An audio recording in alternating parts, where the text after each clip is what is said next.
The views and opinions of this podcast are solely our own and in no way meant to offend or upset anyone. We ad-lib, paraphrase and imitate to convey reviewed content only. It's a bit of a laugh. Enjoy! I'll be the last one left when the lights go out. I'm down to one last breath, but I can't stop now. We all fall down sometimes, yeah, but that's just life. So cross my heart and hope to die. Baby, I was born to fight the fear when I feel like dying. I'm trying to fly high, but I'm not a pilot, can't deny it. There's some days I feel idiotic, just a product of a system where you're lucky just to make. Good day, one and all. This is episode 20 of series 2. What's the script? And we are doing Christopher's pick this week again, which we bit of slasher horror, we'll call it. It's no one or the other. Well, it's definitely a slasher. 1996, 27 years ago. Scream. I was but a pube. When were you born? I was born 92. So technically you're still a wee pube. Jeez, well, you'd another 10 years before you get a pube. That's what you're saying. Exactly. Oh, but I was too busy watching The Lion King and Species to give us any attention. Sitting watching Species at 4, man. Jesus, this must have been fun. And said that, 1996, it was better times. A classic, fabulous team was going for 9 in a row. We'll leave that there, though. So, 1996, mate, obviously in the film, we were talking about this offline. Is it a slasher, is it a horror? And you said it's a slasher movie, and I know why. So it's quite funny when Randy talks about it as a horror all the time, all the way through this, man. Aye. He's just like viewing this whole scenario like a horror film, isn't he? Like a wee weirdo. He was he was the darling of American TV and Saturday Night Live, and then he hit out with some shady pattern. He's never worked since. Shady pattern. Some shady pattern there. So, folks, listen, thanks very much for all your love and likes and stuff for previous episode. Once again, big thanks to Tone Media, Multimedia, who is sponsoring today's podcast. Showed a great level of support for us, and we fully appreciate it. So for all your digital doohickeys and the like, whether you want your wedding photographed, your Wednesday communion, or if you want some graphics made, sound bites, videos, GIFs, memes, anything at all to be done digitally and in the media game, give him a like and a love and a wee follow and some business, because he's so reasonable. Nearly as cheap as we are, mate, for sponsorship. So get on top of that, people. Aye. We're the cheapest hookers in the street. Yeah, mate. Honestly. We remember, is it Wolf of Wall Street where he grades the prostitutes? We're the ones that are just sitting with fags in their mouth getting pumped. Aye, mad Aggie Bagwash. We're the type of prostitute you would see down at Blytheswood Court there. One leg, one arm. A leg and a wing will cost you 20 quid. Take our false leg off and interfere with ourselves with a stump. Oh dear. This is gone. This even started it and it's gone the wrong way. So the film starts just basically boom, ring, innit? Yeah. We've got the young Drew Barrymore, who's Drew Barrymore. That's prime McRib, that. Aye. So she's Casey. The phone goes, hello, who's this? And it's him at phone, do you know what I mean? And they have a bit of back and forth. The phone's again. And it just gets to the bit, you can see she's home alone, can't you? Aye. Home alone, See, in actual fact as well, I reckon Drew Barrymore deserved to die. Right? Now, I don't do this, right? But who the fuck leaves something on the stove, like popcorn and all that? That just seems something that should be monitored. Who does that? Aye, that's the motive for this killing. She is given ample opportunities to turn the burner off, isn't she? Exactly. There's no need for it. But he's anyway. He's just asking her if she likes scary movies and all that stuff, isn't it? And it's as the film goes on, you kind of find out why this is their line of questions. It kind of leads her into a conversation which she doesn't. She just starts talking about scary movies and that, and then they have a wee bit of flirtation and says, "Do you want to go out?" And she goes, "How are you asking me out?" And he says, "Yeah. Why would you ask me out?" And he says, "Because I want to know who I'm looking at." And that's when the moment. Aye, it's quite creepy. See that? Because it's quite subtle, isn't it? Because it reminds me of a film. I can't remember what it's called, but it's like the collar. Aye, the collar's inside the house. Know what I mean? I can't remember the name of it. I can't remember the fucking name of it. There's been about 3 remakes of it. That's probably why. But it's something similar to that. But she obviously starts getting freaked out, isn't she? And then see for some reason again, which I don't understand. This must be a classic case of simpler times. She's home alone in the middle of nowhere, and after this phone call is when she starts locking all the doors. I know. Especially as we find out that only a year ago, somebody in the town was raped and murdered. Do you know what I mean? I know. Mad Marie. Mad Marie. Do you know what I've noticed listening back to our podcast? We always refer to people as mad. Aye. They're Mad Brenda, Mad Davey and all that. Mad Grogu. Aye, but they aren't really mad. But she is mad for no locking the fucking doors, mate, as you said. Exactly. So she gets freaked out anyway. And she goes, "Look, I need to, away you go, hang up. Don't you hang up on me." He starts getting aggressive, doesn't he? And what is it? He phones up. She says, "I don't hang up on me, and I'll gut you like a fish or something." Hang up on me again, and I'll gut you like a fish. Oh, fish gutting takes a bit of time. Aye. Oh, knife goes in, guts come out. But then she's greeting by this point, and she's knife goes in, guts come out. But this time she's like, "What do you want?" "I want to see what your insides look like." I know, what is it she says at all? "I've got a boyfriend, Steve. He plays football and he'll kick your ass." And then I'm like to myself, why were you leading this guy on? Like, "Oh, do you want to take me out?" Again, no. Casey's not completely innocent here. No. Burning popcorn, try to fucking do the dirty on your Steve. But the next thing... she shows her toxic femininity. Oh, but the next thing he says to her, "Turn the porch lights on," isn't it? And there's wee Steve. He's getting the full Reservoir Dogs treatment. Aye, no half. I wonder what football he plays. Bloody juniors. He's a wee tiny guy. He's tied to the gaffer tape to a chair by the pool. Aye. And he's he'd be crying like a little bitch. Aye, and this is when he starts playing the game, isn't it? We're going to start playing the game. And all that. Aye, I'm at your front door, and it's quite. See, as opening acts go, it is quite tense, isn't it? It is, because it really starts. See, I watched this. I was at Weens Bay, right, caravan park on a holiday, and at the time I didn't work, so I had to get the train back from Weens Bay to Glasgow to go and sign on. And I went up the house after it, and this tape was there, and I just stuck it on myself on a winter's day, and I was mental. Because see, I know, like, there's wee things that I noticed last night, and he says to her, "Turn the porch lights on again." You know what I mean? Again. So he's seen her doing it the first time. Quite good. Aye.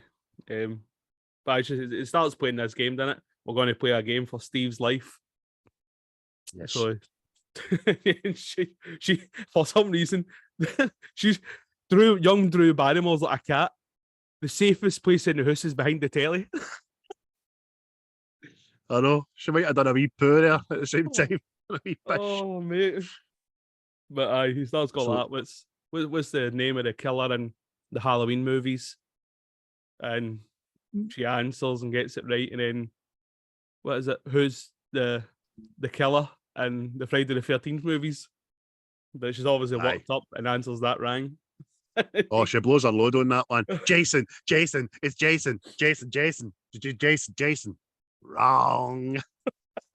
No, it is. I've seen that movie like 20 times. And he's right. But he says, if you watched the original killer was Mrs. Voorhees, which is very pedantic but true. It'd be brilliant just to edit that bit in, wouldn't it? So when he goes, wrong, like my Arnold Schwarzenegger, wrong, boom. So it's obviously she's got that wrong. Bye, Steve.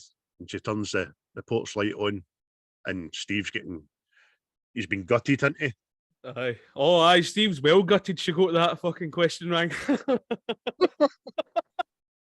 was a whole train to Alicante, you bastard. He's lying there, Bisling's breed, and he's got his belly missing. Do you know what I mean? Aye.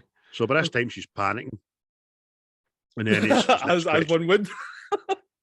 One would, yes. Especially in a house that seems to be made of glass. I know. With no curtains. Oh my. So his next question is, what door am I at? She's like, what?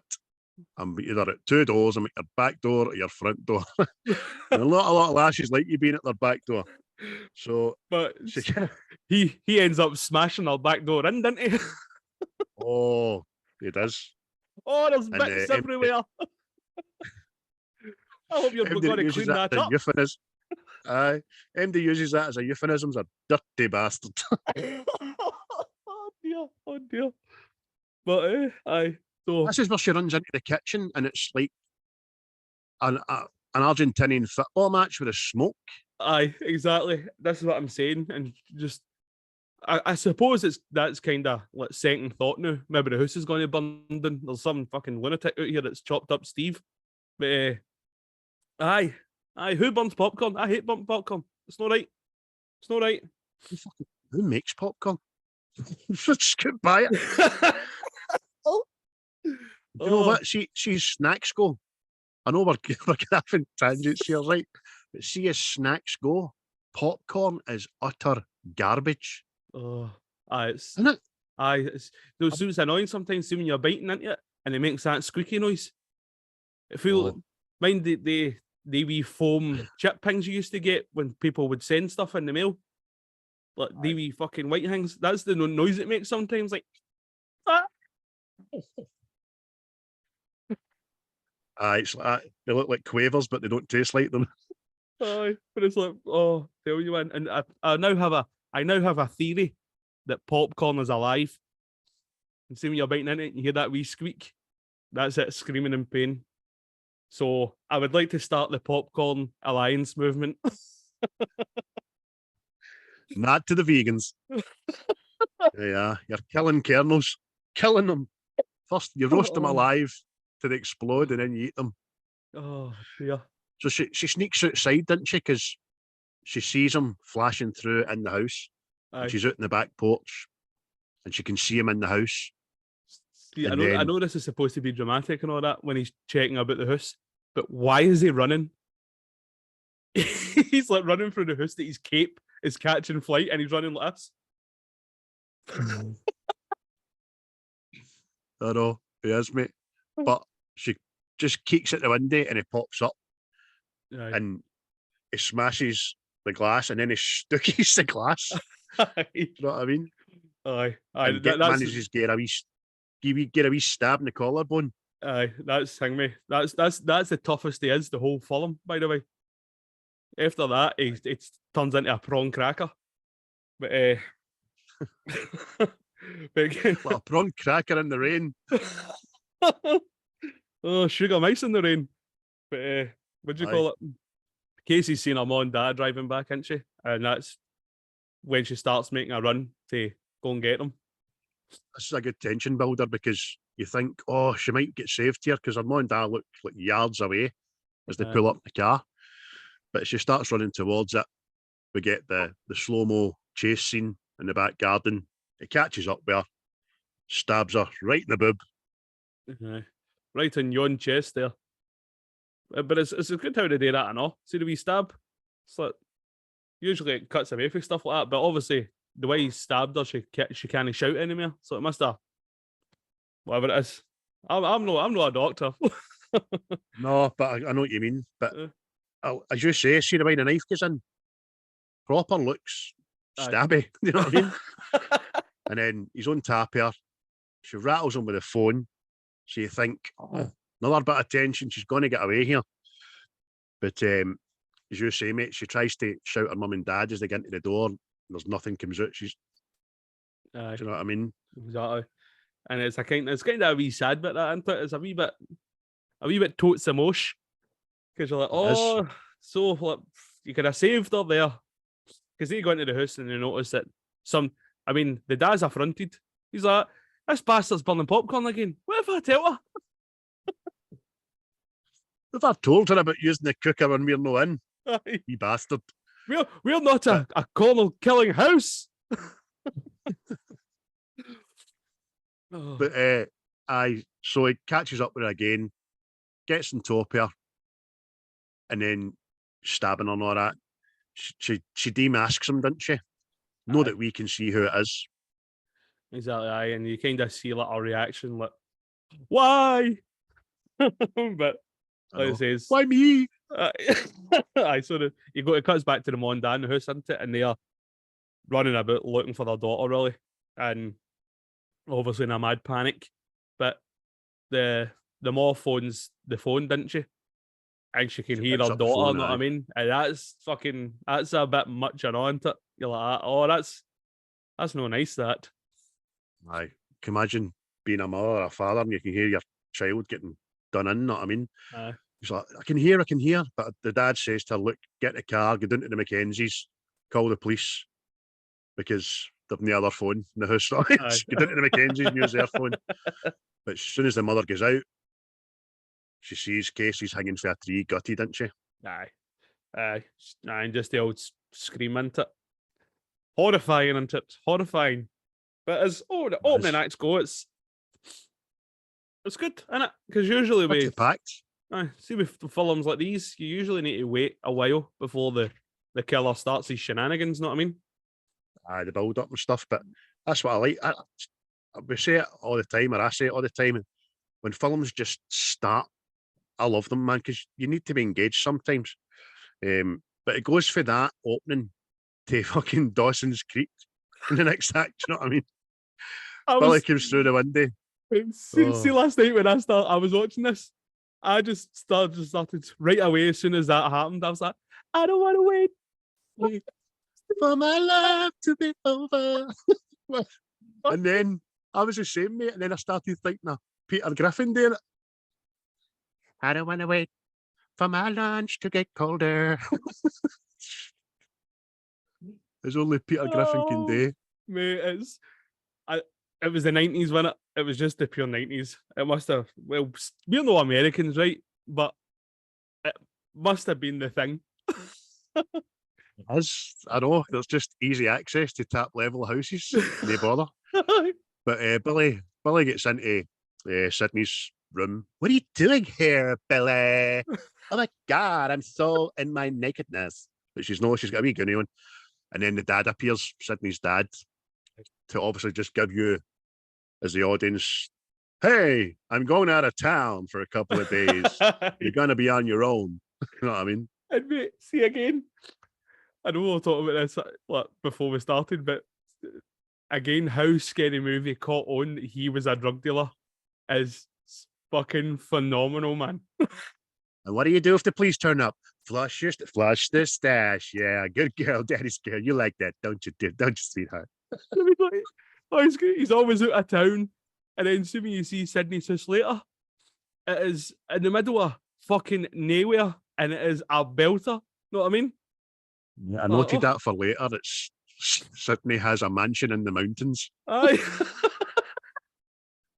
Fucking mental. But so Billy starts again, the audience up to speed with where their relationship's at, and the fact that they've had sex or anything like that, and he starts comparing their relationship to The Exorcist. Aye. No, I mean the ratings, not the movie. Oh mate, he's backed up, that boy. He's got a bad case of blue balls. Again, Oh, scary movie. We just need to try our best not to just I eat know. every comparison at every scene.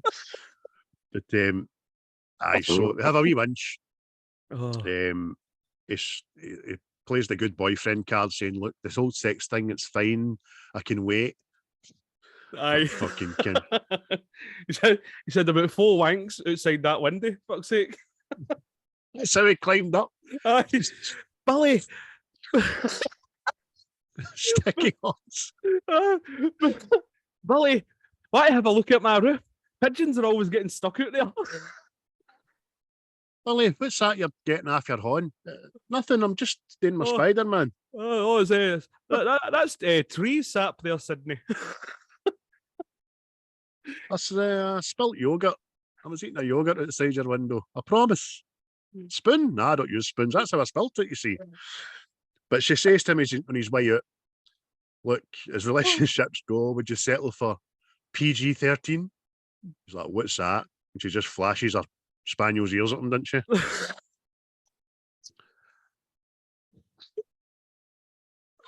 I haven't got the wrong films, by the way. PG-13s. I don't remember one titty flashing a PG-13. Oh. Because our PGs were, it was PG or 12 was the next one up, wasn't it? Your PGs were just proper Winnie the Pooh Disney stuff, you know what I mean? Parental guidance. The next thing we know, we're at Woodsboro High. The police and the TV circus was already started, hadn't it? Aye, they're starting to notice all these mad reporters, aren't they? And the Gales there. They're Courteney Cox. Courteney! Courteney Cox, she's dressed like a fucking highlighter pen. That bloody psychedelic yellow skirt suit, man. Mate, this is another thing. See Sidney's pal, I can't remember her name in this. Was she just gave like every like fucking just different theme dress all the way through this. Like it was just like we'll talk about it later on, see as it goes, but I'm like, fucking hell, man. So Sydney's in her class and she's looking at the empty chair, which was probably Drew Barrymore's, you know what I mean? Yeah. But she gets called to the principal's office, or as I call it, she gets summoned to Fonzie's house, Fonzie's room. Oh, the bold Henry Winkler, man. Oh, he's good people, him. We like him. Aye, had some career, man. Fucking. But aye, he's a head teacher, isn't it? And the police are there, and they want to question Sidney about things with Casey and that. But again, Mad Dewey, she goes, "Hey Dewey," he's like, "It's actually Officer O'Neill." You're like, fuck. Sidney. He's doing all the mad eyebrow stuff. Aye, mate. How did he make it into films, man? Oh, his wife. Oh, mate. His wife, Courtney. He's not the broadest actor at all, but he's funny for this. Plays a good role in it. The next thing you know, it's she doesn't really know anything, but they're alluding to the fact that she's had something traumatic happen in her life a year ago. Which is, we'll get to again, they don't divulge it fully yet. So Mad Fonzie's on the tannoy. Listen up here, kids. I need you to be vigilant. We got to get good traveling tools. But then it cuts to the scene. What Sydney's wee group are all sitting discussing these killings and all that in it, and this is where we first see Stu. Oh, mate. Aye, he's funny, man. Just can't even see him as Shaggy, but this is obviously the film that brought him to prominence, and he plays a good part, and he's just a big goofy guy that doesn't take life serious, and his jokes are quite funny. And then you've got Randy as well, and they're all saying maybe you were the murderer, maybe you were the murderer, maybe it was you that sliced and diced her. It's like, nah, I didn't kill anybody. He says, because they start talking sexist about, look, it has to be a guy that's done it. And Tatum says, how's it got to be a guy? He says, because it takes a man to do something like that. She was gutted and hung for a tree. Mad Randy. says, "Nah, you're right enough. It wasn't you, because it takes a man to do something like that." Oh, and as soon as it starts saying something like, "I apparently they cut the liver out and they put it in the mailbox or something," and I starts doing Jerry Lewis, didn't he? Can I ask you a question? Yeah, sure. Did he put a liver in the mailbox? Because I heard he put a liver in the mailbox along to a pancreas and a spleen. And then Madge Stewart was like, "Look, stop being," because they got into Sydney a wee bit and it was, "Oh, liver alone." Liver alone. Nobody's laughing. I thought it was fucking hilarious. oh mate, it was a good one. But you see Billy starts getting a bit fucking thingy. He's like, "Hey, shut your mouth." Know what I mean? Okay, that's out of order. He's a typical 90s good-looking, hide behind his cutting hair kind of It's guy. the hair, Cadden. It's beautiful. Wet and combed. You just don't see it anymore. Another Oh. shocking event. I'm shocked. So it's after school. Sydney's dropped off at the top of a mountain in the school bus. At this, I was surprised they call it a house. This actual mansion on a cliffside in the middle of the top of the mountains. It's like our backdrop looks like the coffee fields of Colombia, doesn't it? Aye, it is genuinely fucking house on the hill. It's like no, like there's mountains. There's mountains in the distance you can see, and there's nothing else between there and the house.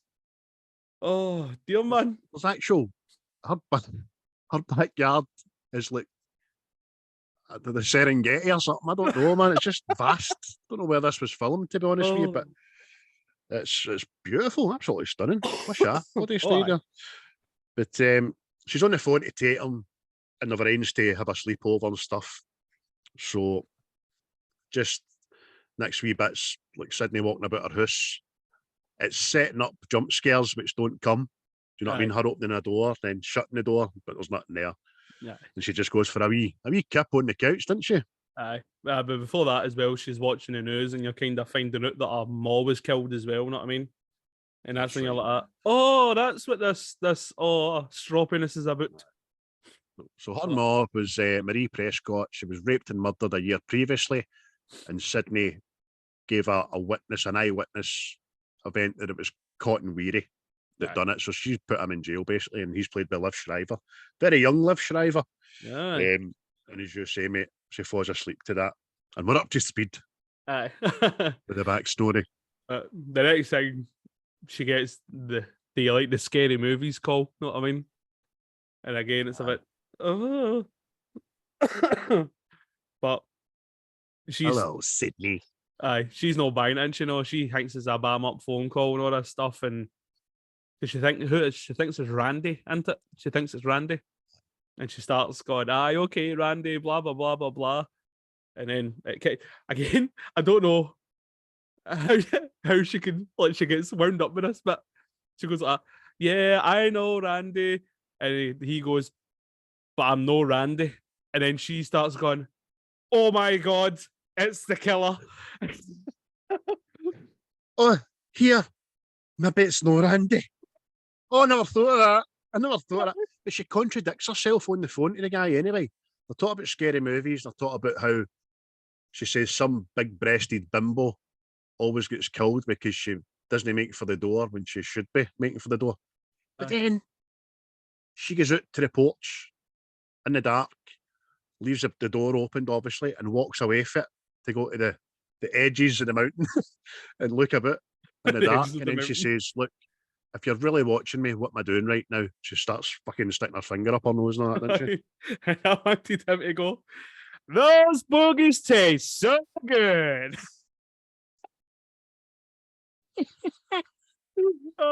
Oh, reminds me of biscuits and gravy. And Morris too. Oh, sorry. Love you, Phil Hartman. There's somebody, a Phil Hartman appreciation Twitter page that started following me last week. They liked my wee video, my wee montage and all that. Wherever you go, whatever you do. Oh, fucking hell, man. Okay. So, sticks her finger up her nose, obviously, and then she goes to hang up, and he says on the phone, "You hang up on me, you'll die just like your mother." And she's taken aback. Aye. That's a bit heavy, Randy. No. You have words them on a full school, Randy. But she goes in, and then again, mate, like you said, locks the door after the fact. Aye. But she's turned her back in that door for like 10 seconds anyway. So aye. Before we know it, she's no sooner inside her own house, locked the door, Ghostface jumps out a cupboard into, starts chasing her. Aye, and they start having this wrestle, and it, again, this is where again he's turned into a prawn cracker, man. Know what I mean? Because Sidney's practically ragdolling him a bit, isn't he? Know what I mean? Aye, he's on tap here, right? And he batters her head off the solid wood floor. So much so you think she's going to pass out. Then he just, typical kind of American horror, dangles a knife up and about her, and she comes to her senses, and she hits him with a cordless telephone. But the way he gets hurt, did you say, mate? Aye, this fucking is this lassie She-Hulk? Because he nearly flies into the wall, didn't he?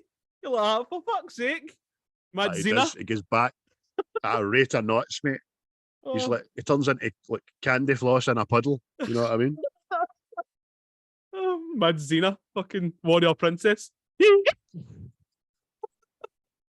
But she runs up the stair to her room, and she's got this thing going on with her bedroom door where she can brace it with the cupboard door. She done it with her dad earlier. She does it here, and becomes more prevalent in other Scream films as well. Aye. So he can't get in, but she can't phone the police because he's on the phone. So what do you do if you can't phone the police? You email the police. No, mate. Oh, dear. And I want to know how quick the police were driving. Because, see, for them, she is in the fucking wilderness. It's either that or they've got a mountain division or something.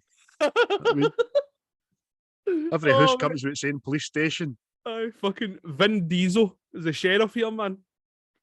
But the killer bolts, didn't he? He knows he can't get in, but he's doing the typical slasher thing. He can't reach you, so he just starts swinging the knife like blah, blah.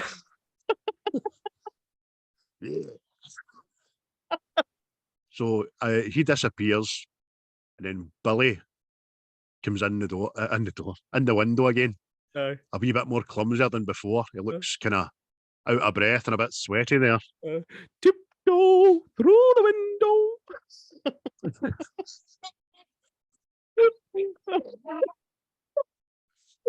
You're right there, Billy. Aye, just come in your window there. Did you know it's a 3,000-foot drop at your back? Climb up there. I know. Fucking aye. See, before I climb into your house, I need to watch Cliffhanger before I get up here. I was just going to say that. I was expecting to come through the window with a rope and a heat thing with a torch on it. One of your own pics. I just got a mad image of Billy on a tightrope with a wee raccoon trying to save a wee raccoon. By the way, that's heartbreaking, that opening scene. That is. That's Ace Ventura, man. So he comes in, he gives her a cuddle and all that. Oh, the killer was here. The killer was here. Was he really? Yeah. And then the biggest mobile phone on the planet falls out his pocket. I don't get how this gives him away as the suspect. Like, drops a phone and it's like, you're a bastard. That's not on your family plan. What is that? Know what I mean? But, you must be the killer. You're the only person on this mountain range with a phone. Like, for fuck's sake. I mean, the only get out for it is they've been going out together since before her mother get killed, and she's surprised at him having a mobile phone, so she must think he's no had one. That's the only thing I can think of, because as you say, mate, a phone? You're a killing bastard. Again, I know we're not trying to do the scary movie thing, but see the way they do that? He drops a knife and a pair of gloves, and you're like, well, then that makes sense. Oh. I know. So she runs down the stair, thinking he's the guy, gets to her front door, opens it, and Dewey's standing there with a scream mask, isn't he? And he just gives a mad scream. Here's the thing. Why is he pointing the mask up to the door? Who looks at it like that? I know. I was thinking, and imagine she looked through the spy hole first. Shite her pants. Oh, so good, man. Oh, it's me, Sin.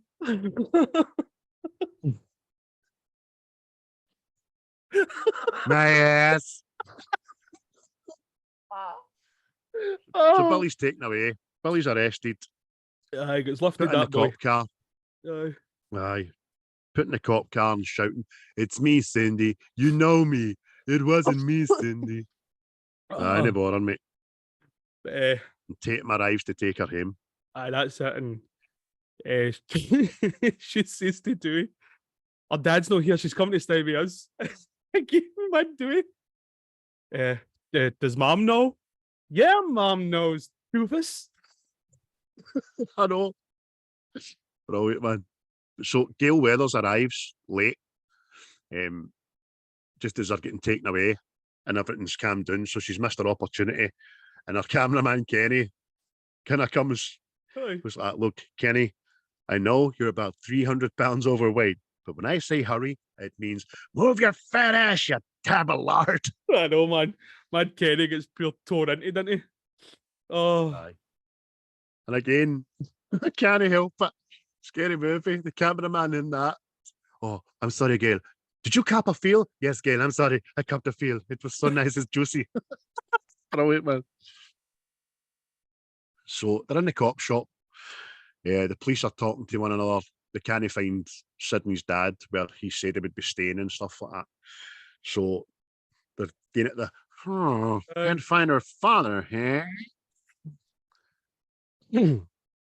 Oh. This milk is sour and I ain't the type to drink it, see? "You want to go on a diet? Smoke 10 cigarettes, girl." Oh. But the two of them are in the police station, and they're able to see one another. You know what I mean? Aye. It just wouldn't happen. I know, it's just, because Billy's getting interrogated by the sheriff, isn't he? While his dad's sitting there. And then it's, see what, again, the rest, they say to him, "Why were you there?" Blah, blah, blah, blah, blah.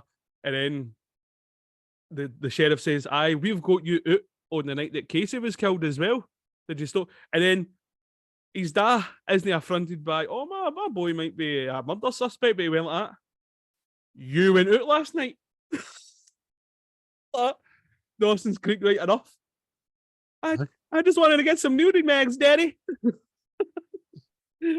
Love you, Daddy. Yeah, I wanted to go to Sydney's roof for a hand shandy. You know what I mean? Aye. I just wanted to go climb the mountain further. I know. Jesus. But this time Tatum's turned up to take Sydney home. "Look, that's us, we're leaving." And Dewey goes, "No yet." She goes, "Look, doofus, I'm taking her home." And Dewey just turns into a wee boy and goes, "What did Mom tell you, huh? When I wear this badge, you treat me like an officer of the law." "Okay, Deputy Doofus, we're going home." Yeah, man, Dewey. Aye, he goes like that. Just as they're getting out the door, and you just hear it as well. Goes like, "Look, I'm your superior." And then she says to him, "The janitor's your superior." I mean, but aye, they go out the back door, don't they? And Gail's obviously knows that that's a tactic, and she goes round and she's questioning Sidney about it, but there's obviously a bit of needle between the two.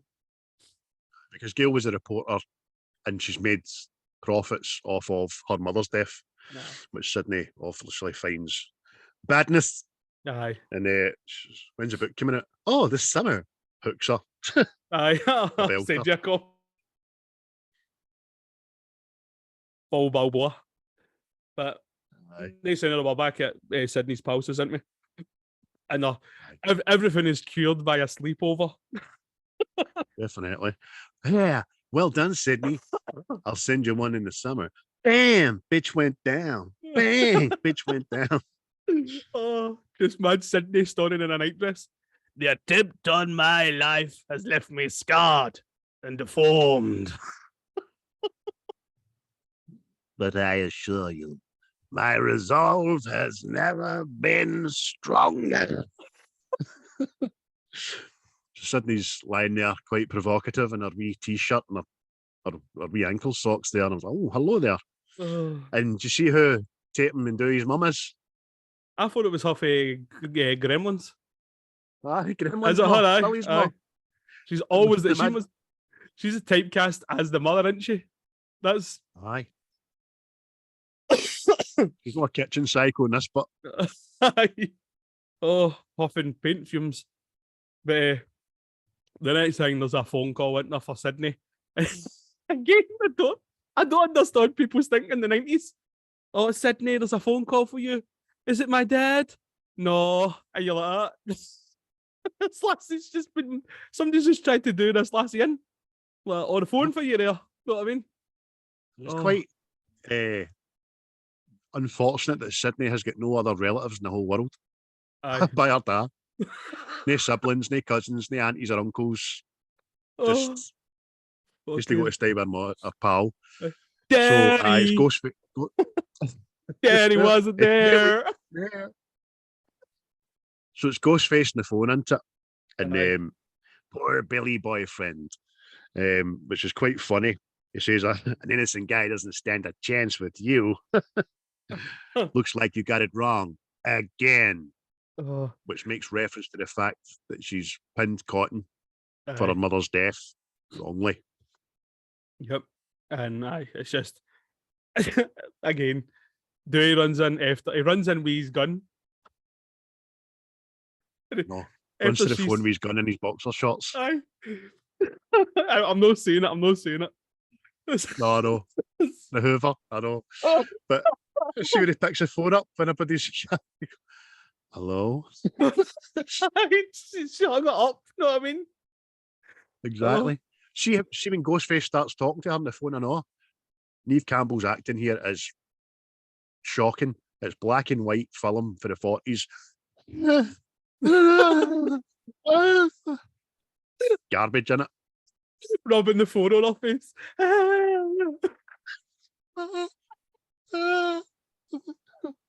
Oh, it's mental. You're not going to get the full effect of that unless you watch YouTube. People get on that. So very quickly, we're back to Woodsboro High, and it's a proper media circus this time. It's like the whole sidewalk's been taken up with police cars, news vans, the whole shebang in it. Aye, it's a circus, as they call it. And we find out that Billy's cell phone didn't make the calls as well, know what I mean? So it was like, oh, you've got it wrong again.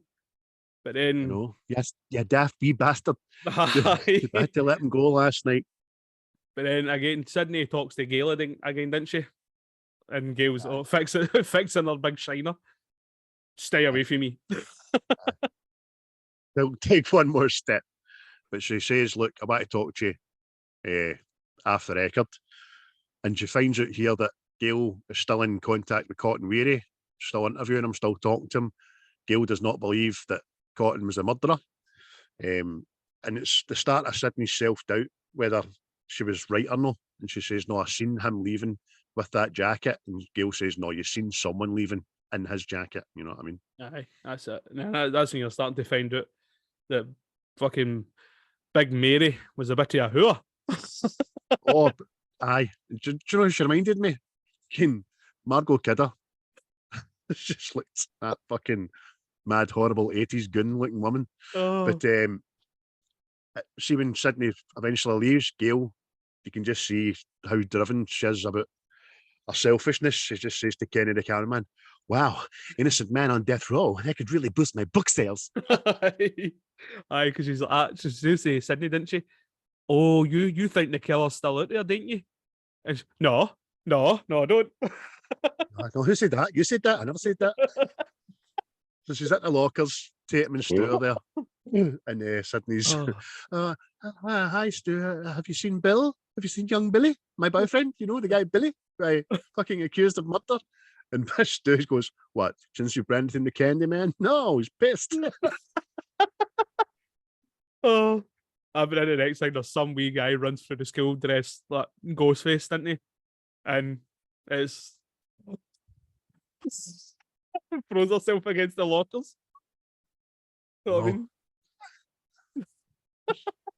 You're dramatic, but she goes to like run round the corner and bumps right into Billy, doesn't she? Aye. And see this bit, it's fucking hilarious, man. I fucking laughed away like a madman. It's just talking about, oh, I'm not a killer and all that. The cop said I chased him away and all that. And then she starts going, this thing about no sex. And he goes, come on, Sidney, get out of your maw. My maw left. I want my nasties. Give me my fucking vitamins. I want them now. I want them yesterday and I want them today. You're like, I want plenty of them. I'll tell you Aye. when to stop. Exactly. Fucking hell, man. And Billy's, same or not, he's not washed his horns either. He says, no, I was in the police station, remember? And puts his horns up and he's still got the ink on his fingers. You're like, clatty bastard. Oh, man, Sidney's Never like, wash your hands. you're supposed to wash your hands after you wipe your ass, you fucking wronging. But you're right, mate. He's very choose with her. Just basically does what you said there in a roundabout sort of way, doesn't he? Right, you. That's your nod of the year tomorrow. Let's be having you. I want you here tomorrow at school when he's scants on. Cookie! Betty. But he's like, no, what it reminded me, that wee guy in Die Hard, see when he starts going, come on, John, the cops are here, it's time to go home. Sidney, Bobby. Oh no, man. Oh. What are you, method actor Hans? Put the gun away. This is radio, not television. Oh. The next thing. But Fonz is in his office and he's berating the two pupils with the Ghostface masks, calling them little shits and all that. And he's brandishing this pair of scissors about, isn't he? Aye, the shiniest pair of scissors known to man. Know what I mean? Aye, but the most sound effecty as well. Because he says, you're both expelled, get out of my office.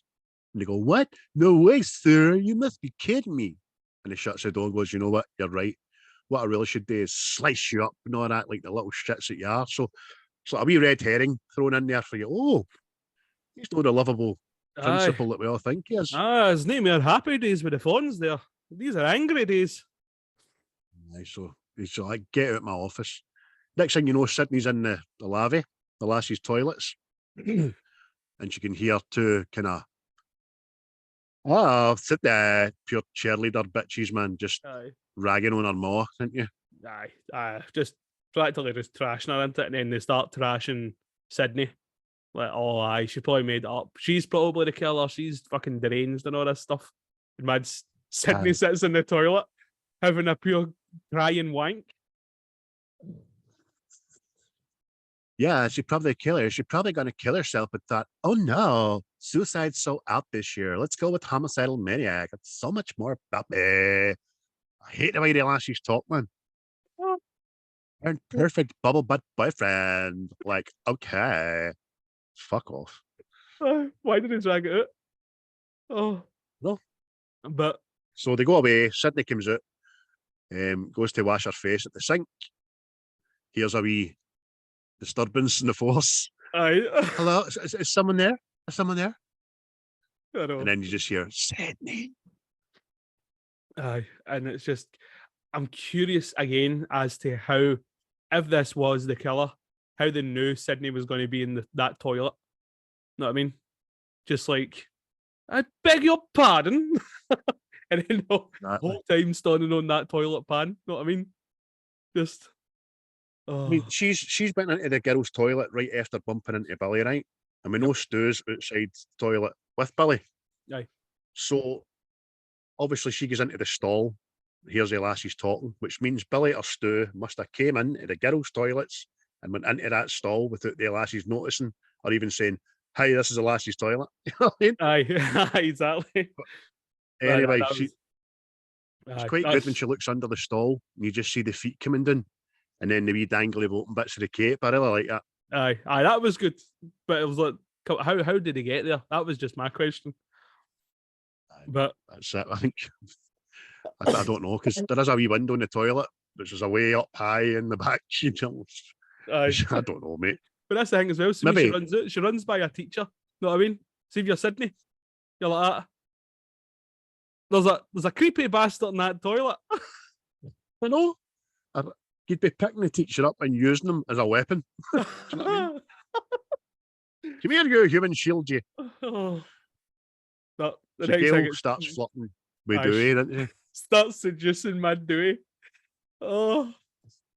Oh. Well, Wow, you don't look a day over 12, do you? Except that upper torso area. I like to work out. gotta somebody get that boy a fucking set of sunglasses. And she says, "Oh, you know, demographic studies have shown that I'm most popular with males between 12 and 24. I'm 25." So then he goes away and he turns around, gives it the pure, "I'm 25 years old, ma'am. I was 24 for a whole year." So you were having hand shandies to her then, were you? Aye, but that's what they hear the announcement into it by the phones. School's Down. cancelled. Aye. School's cancelled, and there'll be a curfew in effect for the whole town. Know what I mean? Ultimate Power has the phones. That's it. Oh, I know. Aye, not only closes the school, but shuts the town down with a curfew at 9 o'clock or And 9 this is what p.m. this is what I'm talking about with Sydney's pals' outfits. Know what I mean? Daft, Sounds like like game. shiny trousers, and then like a daft football top. Know what I mean? Like that. What did wardrobe just go like that? We need you in every decade of dress for the whole movie. Aye. And we noticed the same day that you seen Sydney at the lockers, but we want you to have pigtails Aye. by the time school gets shut. So whatever class you were in there, Hen, you were getting changed and making pigtails in your hair, Oh, which is fucking bizarre. I know. But So Stu decides, look, party at my house tonight and all that, need to blow off some steam. aye. Starts high-fiving everybody and ordering red cups. Oh, Every party in America, red cups. see one of my pals? They go red cups at something. I can't remember, was it a festival or something?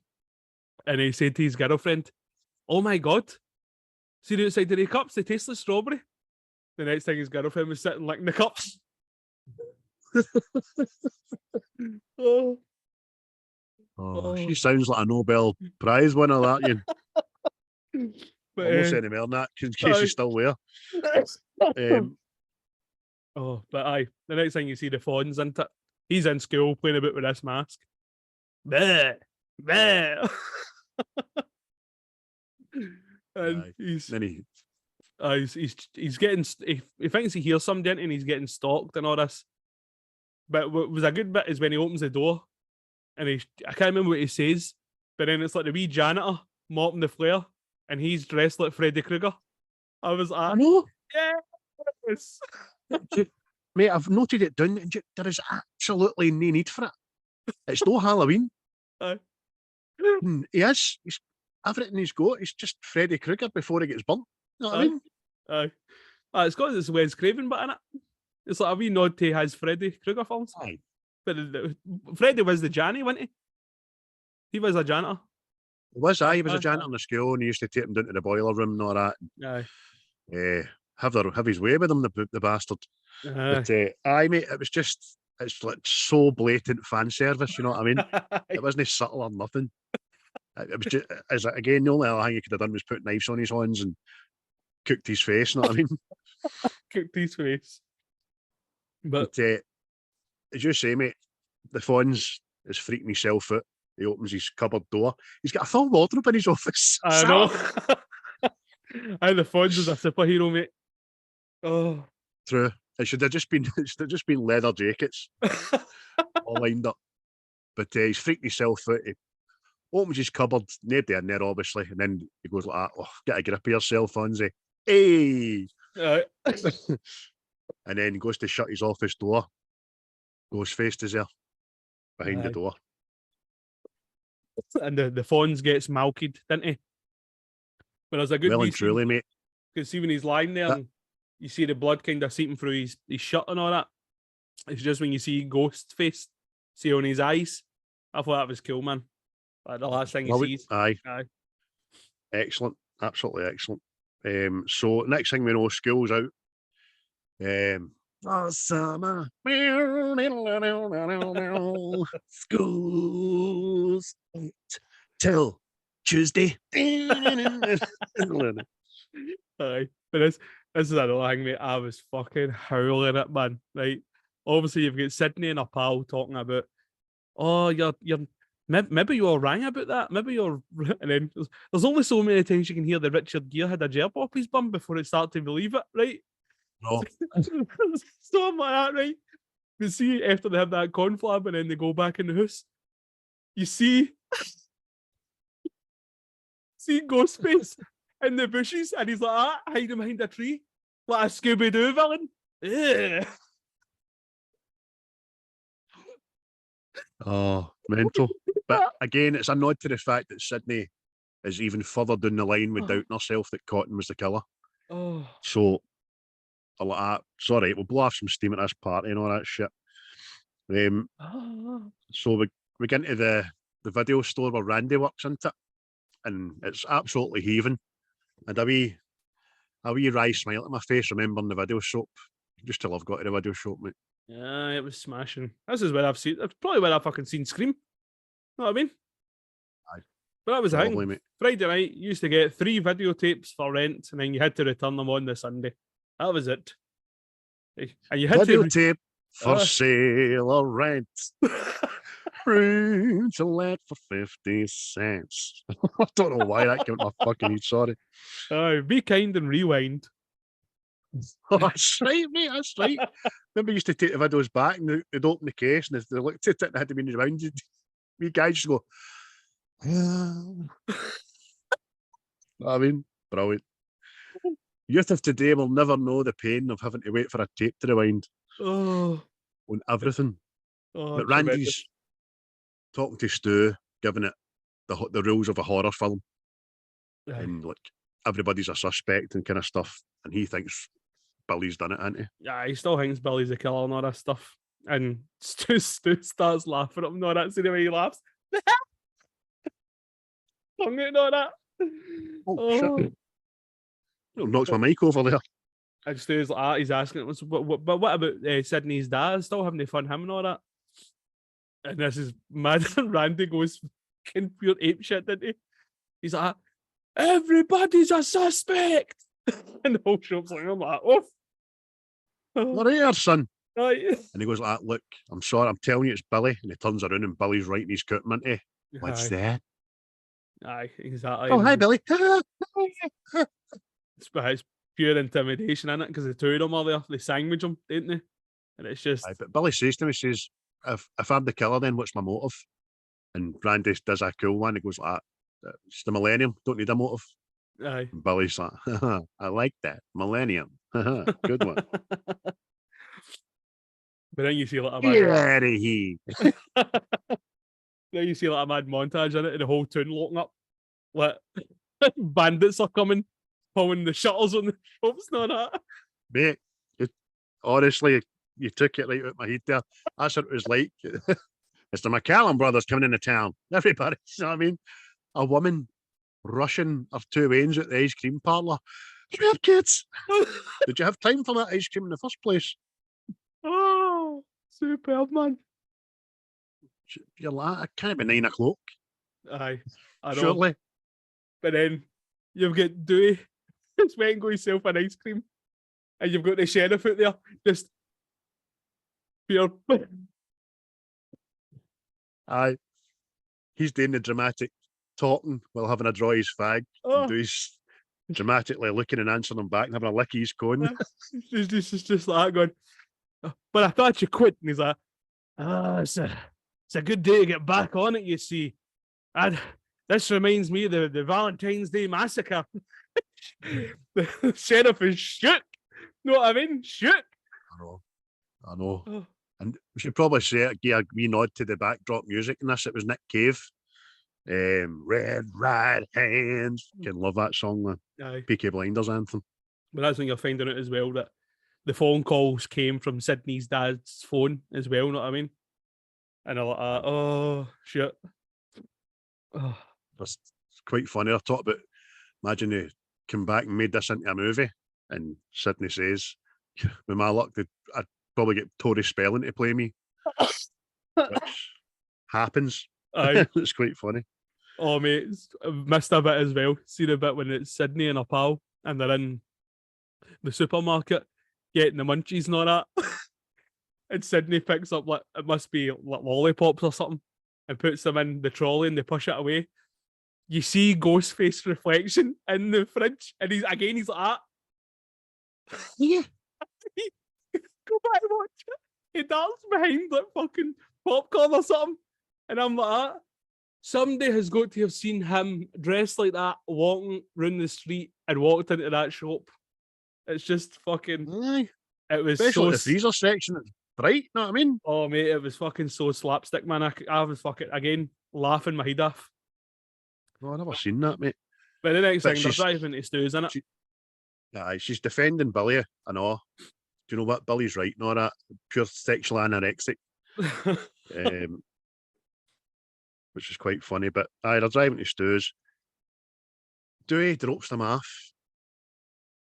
You've got to question the police. Do you know what I mean? She's been threatened twice. She's been attacked twice. I'll drop you off at your own party then. Just check in, enjoy yourself. But anybody could be the killer. Do you know what I mean? Oh, it's fucking madness.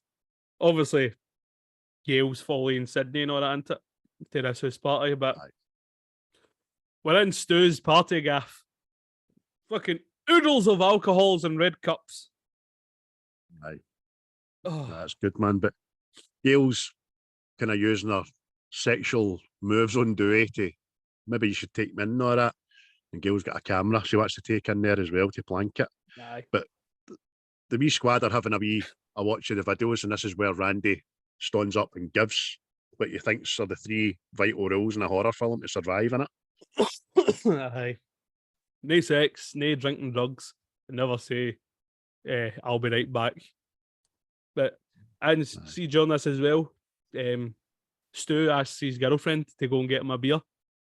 And she's like, oh, what am I, the hostess? And that's so Tatum goes. That's what I didn't really notice at the time, and I'm like, oh, he's sent her for a beer. Know what I mean? You fly bastard. Because the beers are in a fridge out in the garage. Aye. But Gail's into it, and she plants this secret camera, know what I mean? But again, the police are walking about this house, right? Dewey's walking about this house as a copper, right? I take it this is all underage drinking. Well, in America anyway, you know what I mean? Just like exactly.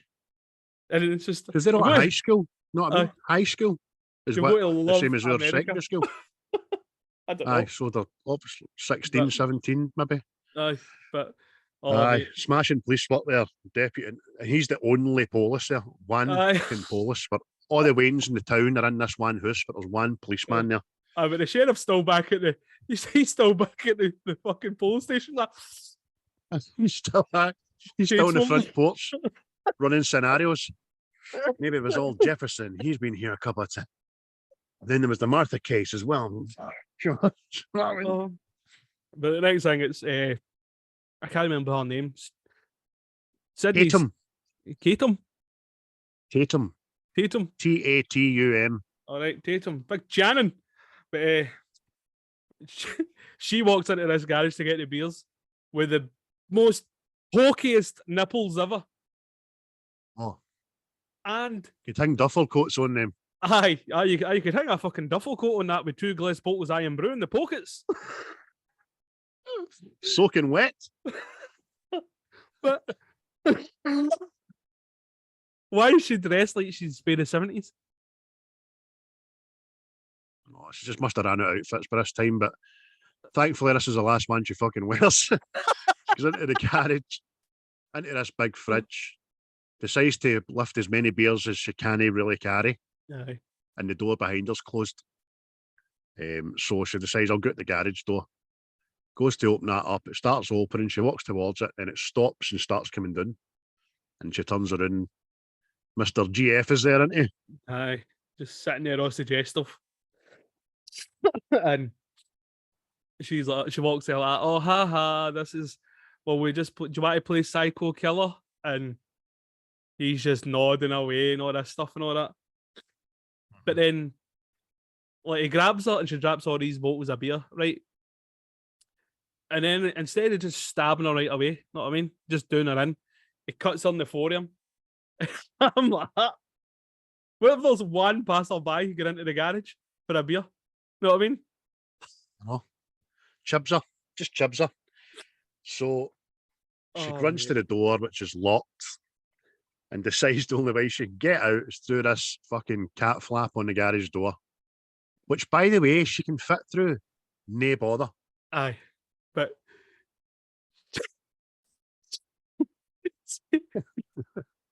she's trying to stop this killer from getting her, right? So she starts launching fucking these bottles of beer with such force they smash on Ghostface. Like he's either made of steel or she's a fucking shot put champion or something. Know what I mean? I know. And it's See when they smash on him, aye, pure flies back. aye, it's pure. So Like, it's like Street Fighter 2. You can. Hadouken! It's meant. It's comedic the way Ghostface gets leathered quite a lot throughout this. But see, Yet the killers later have no bruises or cuts on them. see when he gets her on the grunt at one point, right? And she's above him and they're wrestling and all this, right? And again, she does a Xena kick and kicks him in the stomach. And he does a forward flip onto the stairs. And I'm like, is there zero gravity in this fucking garage? Aye. See if he landed on his both feet and put his arms up, he'd have got a 10 for it, know what I mean? Oh, fucking hell, man. And this is when she runs to the garage door and tries to get through the cat flap, which again, I can't stress enough, is more than ample for her to fit through, but she gets fucking stuck in it for some reason. Aye. So Ghostface thinks, haha, I'm no stabbing you. I'm going to turn the garage door on. So the garage door starts going up. Tatum's caught in it. And as much as she can't get through, she can't come back the way either for some reason. Do you know what I mean? I know, man. Oh, it's just fucking. The door goes up, breaks her neck. Aye, and she's hanging there like a bag of lashing. But and then Ghostface goes out the previously locked door. No bother. I just singing that song.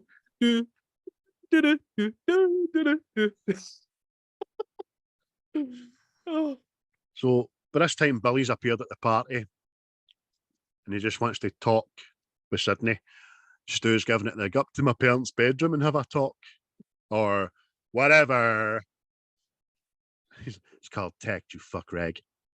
Oh. But by this time, Sidney's dying for her hole. Aye. No. It's a splendid idea. Let's go up to the bedroom and just talk because that's what bedrooms are for.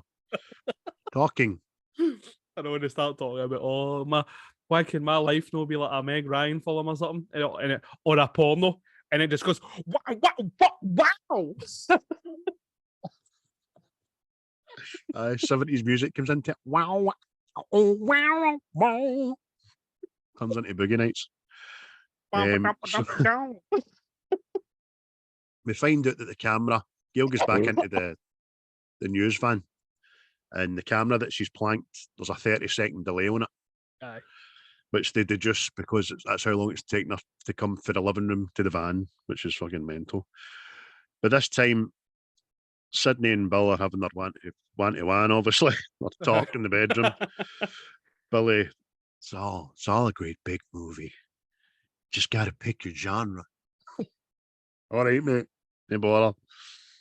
Oh, So Billy's getting his hole. aye. Sidney has got a bra on that looks like the bra the woman in Psycho had on. The white bra. Aye. It's a metal coat hanger holding that bad boy up.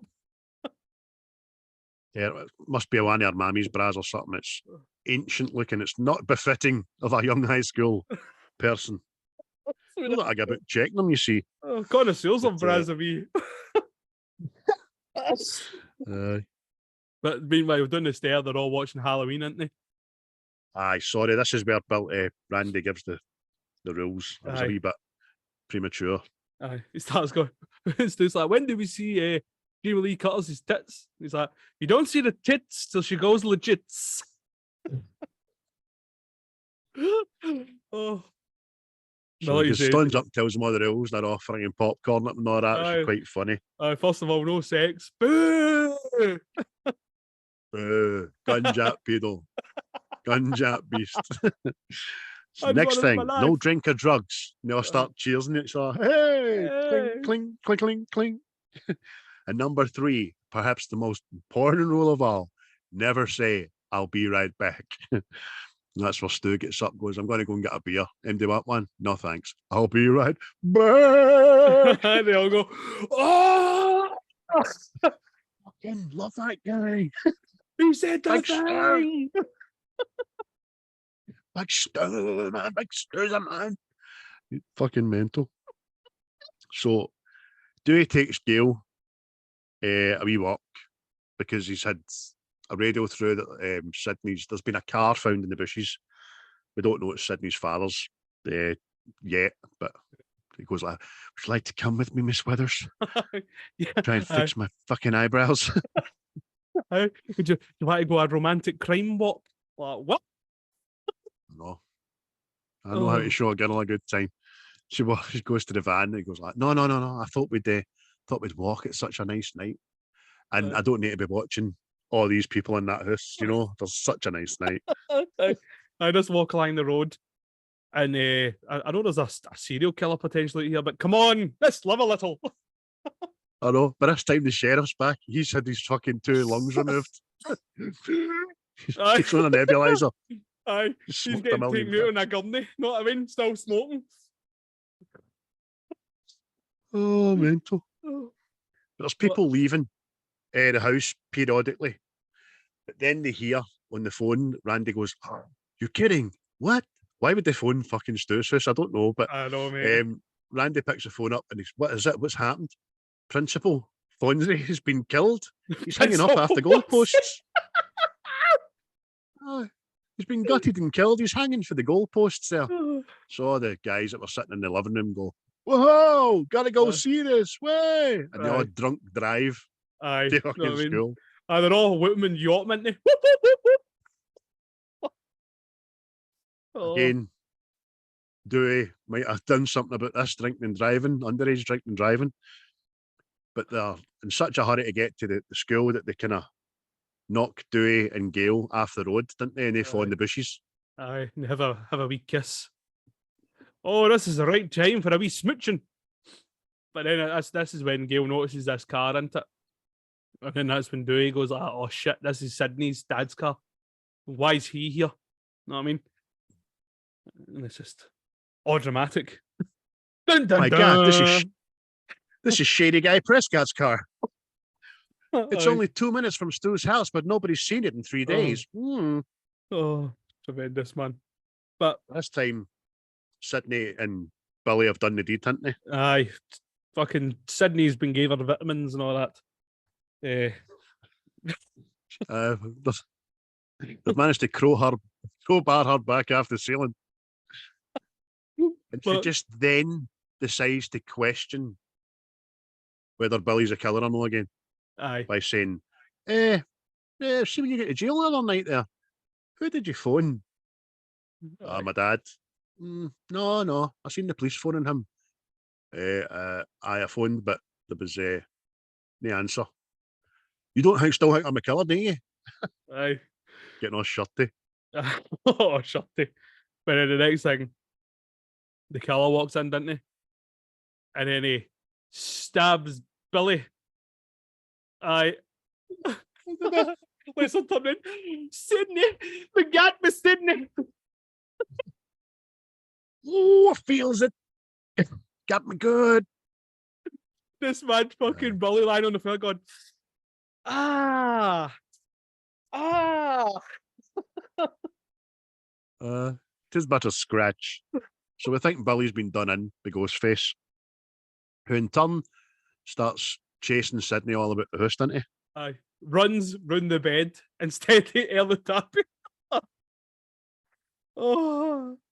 Which, But- when we find out who the killer is, maybe, and it's his mum and dad's bed, to the back get it, because his mum and dad told him, hey, before we go here, no shoes in the bed, right? Yes, mammy.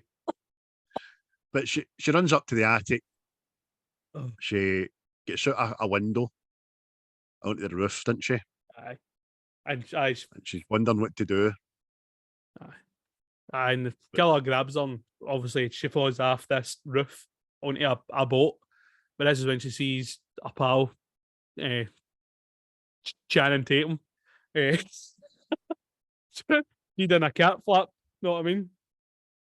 But it's... she's changed again. She changed her Clay's deeds. That's not what she had on when she died. Different hairstyle and everything. Oh, brilliant. But she runs back for fucking God knows why to the house after escaping the house. She runs back to the house. Oh, man. And as she's running there, Stu appears. Sidney, you gotta help me, And then Randy comes out the front door, doesn't he? Aye, I know, but you're seeing Randy watching Halloween, and he's shouting advice to Jamie Lee Curtis. Turn around. Meanwhile, the killer's behind him. But then Sidney runs to the van to get help off Kenny. Know what I mean? And they're seeing this on the monitor, and he forgets about the 30-second delay, and Kenny goes out to help him. But then the next thing, the killer appears and slits Kenny's throat, and you're like, oh my God, they killed Kenny? Bastards! I forgot about that bit, mate. Aye. So then she runs to the police car and they start playing police car lock tig. It's so slapstick. Know what I mean? It's because even see when he's Sidney crawls through the TV van through the wee hole, he climbs through after her, and I'm like, no, any sane person would see where she's gone and walk round to where she's coming out for. You know what I mean? Aye. But that's when she runs back to the house. Stu appears out of nowhere. Randy comes out the front door. And they're screaming, oh no, somebody's dead, man. They don't know what to think. Don't they know? She doesn't know what to think. Aye. And meanwhile, who do you call it? Aye, Dewey's been in searching the house in it, and Gail sees dead Kenny. And obviously the blood on her van and all this stuff, and she crashes her van. But Sidney's running back to the house. She sees Dewey coming out. But he's like, Sidney, I've got an itch in my back and I can't get to it. Night fever. That bit in the airplane. Aye. Start dancing.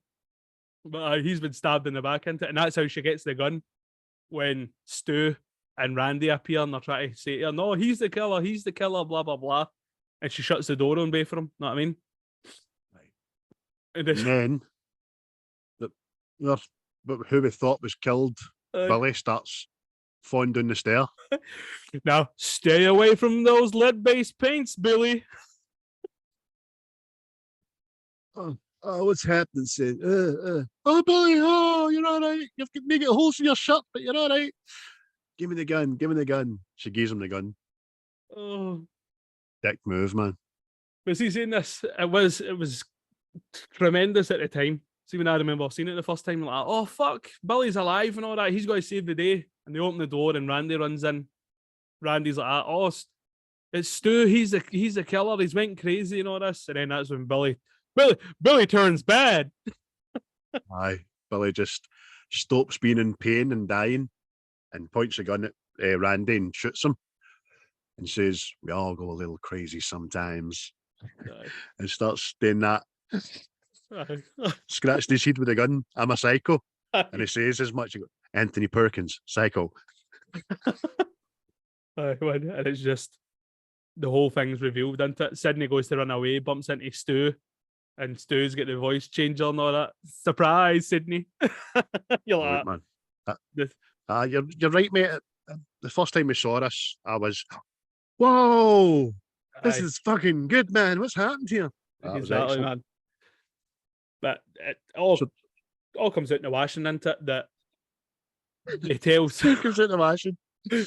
Just quite funny because Stu goes on to play Shaggy, and in pure Scooby Doo form, they start divulging the plan and everything that's happened. aye, because they start saying it was actually they two that killed Sidney's mom and raped her and all that and framed Cotton and stuff. And then you kind of get to the motive why. And it turns out that mad fucking Marie, or whatever her fucking name was, she was up jumping Billy's dad's bones. Know what I mean? And that's the reason his mom left. She was squatting on top of everybody, so she was. But Billy says to her, "Look, your mum was a slutbag whore, flashing that shit all over town." I'm like, "What? Flashing what?" I know. Telling you. Oh, and I've just got to laugh, man. Mad Sidney's da. He's away flying all that. Aye, she'll be happy with that big fucking house on the hill that looks over the land there. But Exactly.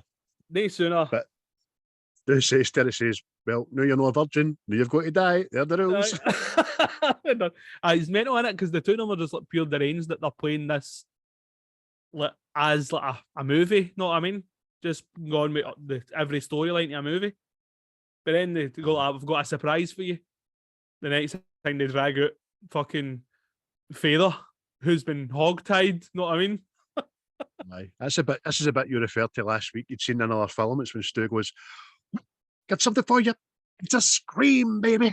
He's got his wee fingers pointing up to his head, man. Aye. That was it. It was a gold member when he starts going, "Remember the academy? Think." But aye, mate, she drags her dad, who's bound and beaten into. Aye. He's been gave the And the full idea is Rizla just start putting things in his pocket. Mobile phone, knife, gun. Oh, but this is it starts turning like proper sinister here, but doesn't it? Because it start right. Me and Stu are the only survivors of this killer. Know what I mean? And he Aye, shoots left for himself in the head. Aye. So he's like that, and then they just start stabbing each other. Know what I mean? And you're like, "Fucking hell, man! That's a bit drastic." That Billy gives Stu one stab and then Stu returns it. But in returning the stab, Billy takes offence. He's fucking sore. Starts just plugging Stu. "Oh, hey, man. You went too deep. I'm feeling a little woozy here, man." Brilliant. aye, that's what he says. I get the gun. We'll shoot him in the head and we'll get this here and done with. Stu goes to get the gun and the gun's not there anymore, and it's all Gale. Do-do-do-do-do. Nine. She appears with a gun.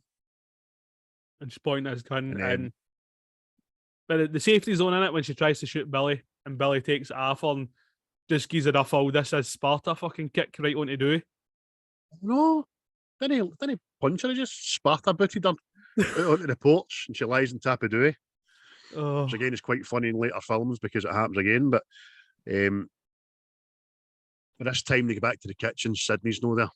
oh mate, that was another thing Stu says. I know. He goes, "I thought you said she was dead. She looked dead. She still does." Aye, he's quite comedic and funny. Plays a good part in this, does Stu. Aye. So Sidney's away. Don't know where she's went to, but then the phone goes. And then it's Sidney on the other side of the phone. She's been the protagonist. Aye. That's leaving a word into it, no. The roles reversed, should we say. Aye, and she's Billy starts searching for her, doesn't he? And that's when Stu's on the phone. And he's like, did you really call the cops? That's stupid the phone. Oh, hit me with a phone, man. And then he answers, no. Dead polite on it. Brilliant. He's like, did you really call the cops? And she's like, aye. He's like, my mum and dad are going to be so mad.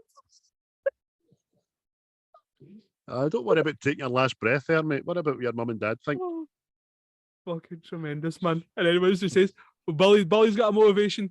So what's your motive? And he goes, peer pressure. So Billy's looking for Sidney, right? I don't remember where all these feathers came from. Aye. He's got the gun, he's got big feathery horns. Don't remember anything happening with big feathers in it. Oh. She jumps out the cupboard. Aye. Stabs him with an umbrella, which is clever as fuck.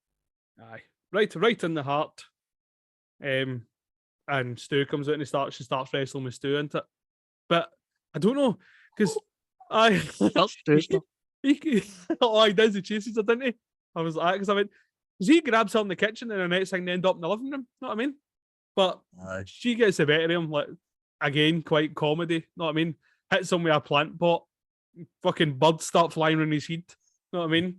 And then she pulls the telly on his head, and that kills him. But as I was going to ask you, does Stu appear in any other Scream films? No, because I wouldn't think it does.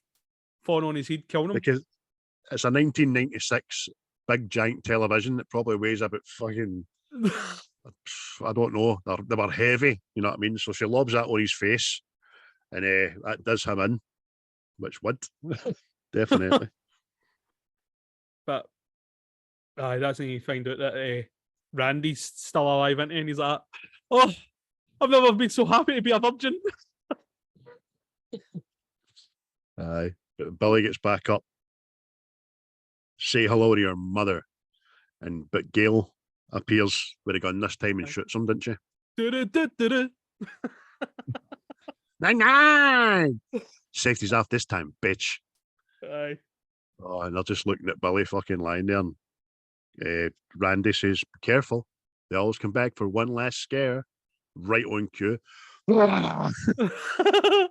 And she pops him right in the head, doesn't she? And she goes, no, in my movie. And unties a feather, know what I mean? He's like, oh, what the fuck's going on here? Dewey, we find, is getting carted out in a gurney. He's still alive. Aye. And then it's just Gail giving the report, and the camera pans away, and that's the film ended. No need for fucking about or anything like that. No great debriefing or nothing. Nope. That was it. And that was Scream, 1996, mate. What'd you think it? It was all right, mate, but it was like I says, I'm going to go see this new one. So I'm not going to watch all of them, but I'm going to see what it is now to what it was then. Because obviously that's 96, know what I mean? So it's obviously got to have improved. Because they still can't be doing the slapstick comedy with the killer fucking getting booted into cartwheels. Know what I mean? It's tightened right up. I mean, that's how I think the Wayne brothers just looked at that and thought, come on, fuck, let's do this. Let's parody this. And to be fair, they parody a lot of other kind of horror slasher films as well, which is funny as hell. But they tighten up all that kind of side of it. Especially the latest one before the one that just came out. That was really good. And they've got Bea Ortega in there for Wednesday. She's a good wee actress. But I enjoyed it, mate. Out of 10, I will give it a solid 7. I'll get a 6. It's cool. No, I mean, it's no shite. It is good. And I remember, at the time, first time I seen it, going, oh, this is different. Know what I mean? 2 killers instead of like the Michael Myers and Jason stuff. Know what I mean? But it's just what kind of brought it down is some of the acting, and obviously the killer eventually becoming a wrong cracker man. Know what I mean? In the kind of the realms of story, plot, and then Twist. That was decent, Aye. man, wasn't it? Aye, Really good. that's what saves it, know what I mean? Because I remember thinking at the time, a way back, it could be Stewie or Billy. And then as the film goes on, you think, that can't be him. And then turns out it's the two of them, which Aye. was excellent. Plus the backstory. They were the ones that killed Marie Prescott, framed Courteney and all that kind of stuff, which is great. But following this up, Scream 2, mate, I would get a wee watch because it's good following, so it is. But anyway, what's your Glaswegianism for Scream? Oft. Ah, Oft. That's it. oft. How people scream. Oft. OOFT. That's a good one, mate. Can't embellish any more than that. I really don't think. It's me came up with this idea and all, innit? I always forget. I used to have them. Used to have hunters in them. Oh. Greeting. There you go. That's shite. So, but that was it, folks. In association with Tone Multimedia, that was Scream 1996. Thoroughly enjoyed it anyway. I might even just go and watch the second one now, actually. It's something today before I go and pick the babbies up for nursery later. yes. And you've got a weekend of the cinema coming up, haven't you, buddy? Yes. Probably got to go see 65. Creed 3. I'll go see Scream on Sunday.